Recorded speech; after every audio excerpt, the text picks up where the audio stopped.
2025 was one of the best rugby league years in recent years. And with a lot of talk of how the game's going to grow with a new global round, 2 new teams, and a World Cup next year, I thought it'd be a good time to look back at the best games of 2025 and show how good of a sport we have. Let's get into it. For those of you who don't know, this was done using a poll that I sent out across a few different platforms. If you didn't vote, you can't really complain. You should have voted. And if you did vote, too bad if you don't like the results. I mean, you kind of contributed. So, anyways, as this was a poll, there was bound to be options with the same amount of votes. So I'm going to go through the 4 games that were tied with number 10. And we'll go through a few rep games. So, one of the honourable mentions is the Panthers and the Cowboys in round 5 at Combank. Next one is the Knights versus the Warriors in round 20. The Broncos and the Eels in round 21. The Storm versus the Panthers in round 24. And then there's the 2 international games, or rep games. We have Game 2 of Origin and Kiwis v Samoa in the first week of the Pacific Championships. Anyways, with that out of the way, let's get into the main list. At number 10, because you guys hate me, we have the Tigers versus the Cowboys in round 25. This game ended 34-28.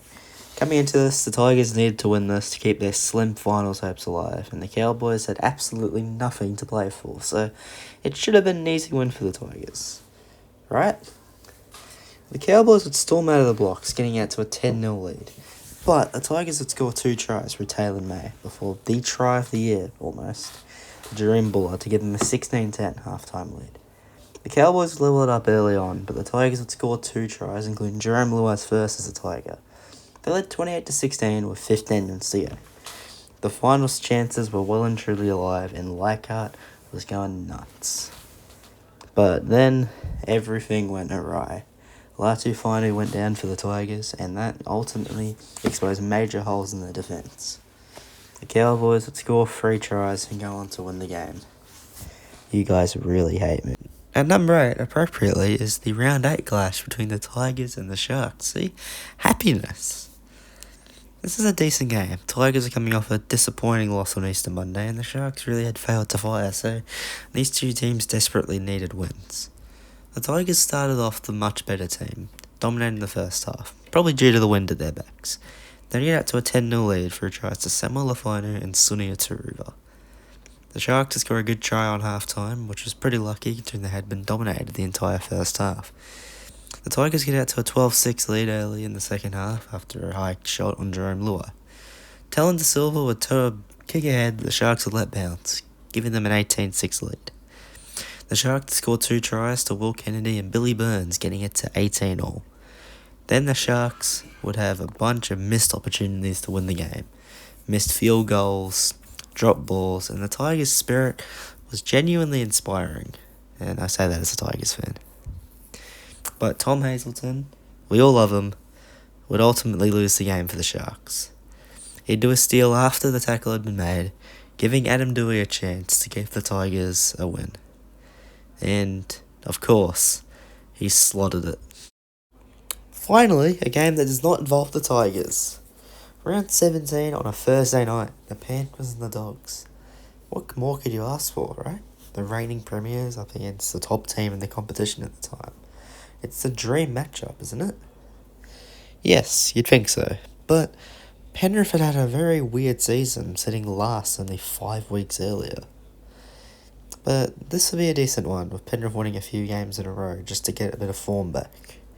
Penrith would take a 2-0 lead early, and Jacob Preston would put the Dogs in front 6-2 at halftime. But Nathan Cleary, would come up with an important play, charging down a kick, scoring a try, kicking the conversion, ultimately giving the Panthers an 8-6 win. A low-scoring, yet enticing battle. The Dogs scored 3 tries out of the break, getting out to an 18-14 lead before And at number 5 is the 2025 NRL Grand Final between the Broncos and the Storm. The Broncos were looking to break a 19-year premiership drought over the team that they were playing on that very day. The Storm had lost the previous year, and a 5-year drought for them seemed longer than many other clubs. So they had a point to prove. And they showed it in the first half, leading 22-12, although it was a very high scoring grand final, which we don't really see nowadays. The Broncos, though, unfortunately, for me as a Brisbane resident, would come back, giving themselves a 26-22 win. The Storm had many bottled opportunities and ultimately lost their grand final. I want to crash out. As a Brisbane resident who does not support the Broncos and does not like them in any way, shape or form, you would know with me that the Broncos winning this year was the worst possible thing that could happen to us. So please be pained with me together. Anyways, next game I guess was a good grand final. Yeah. At number 4, we have the last game of Magic Round between the Melbourne Storm and the Canberra Raiders. These two teams had a lot of high hopes heading into this one, and it was shown early through the Storm, getting out to a 14-0 lead after 24 minutes. The Raiders would eradicate that, though, within 5 minutes, getting it to 14-12 at halftime. The rain would start to pour in the second half, and Tuafalongo would make it 18-12 in favour of the Storm. Kyle Wicks, though, 20 minutes later, would score a brilliant individual try, leaving us at 18-all and sending us to Golden Point. It was a bit of a scrappy Golden Point period, but the Raiders would win, Jamal Fogarty slotting a penalty goal, giving them a famous win. Gee, what a game this one was. At number 3, we have another famous Raiders win over the Penrith Panthers in Mudgee. Penrith would start off the stronger team, scoring a try to Casey McLean. Joseph Tarpany would score and the Raiders would sit back, getting it back to 6-all. Casey McLean would get his second, though, 3 minutes later, giving Penrith a 10-6 halftime lead. They'd come storming out of the break, getting a 16-6 lead for a try to Liam Martin. But the Raiders had the answers. Simi Sasangi would score in the 57th minute, getting it to 16-12. Ethan Strange would level it up at 16-all. Jamal Fogarty had a relatively easy conversion to tie it up, and he missed. Cleary had a few field goal attempts and missed, but his last one would result in the game ending. Unfortunately, the Raiders waited for him. He'd have a shot, it hit the post, he would bounce back. Ethan Strange would be away, he'd pass inside to Kyle Weeks, and the Raiders would claim the minor premiership. Next up is one of the most important games in the season, preliminary finals. This was a good one. The Brisbane Broncos met the Penrith Panthers. The Panthers were looking for a 5-peat. The Broncos were looking to make amends for their heartbreak only 2 years earlier. Penrith, though, started off stronger, leading 14-0 at halftime and generally dominating the flow of play. And the Broncos were going to need something special in the second half.